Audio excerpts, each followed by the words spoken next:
Il tram a Venezia arriverà nel mese di settembre. I lavori sono a buon punto e procedono secondo la tabella di marcia. In un senso i binari sono già stati posti, mentre nell'altro ormai è questione di pochi metri per appunto collegare Piazzale Roma di Venezia con la terraferma.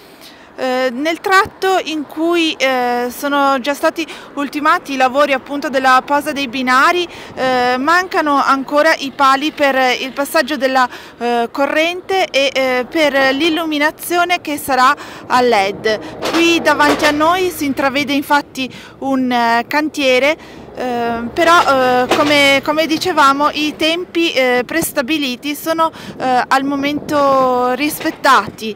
C'è da dire che il tram in via sperimentale e trainato da un trattore è già arrivato a Piazzale Roma. È arrivato a Piazzale Roma, dove è stato visitato dalle scolaresche e appunto dai cittadini interessati.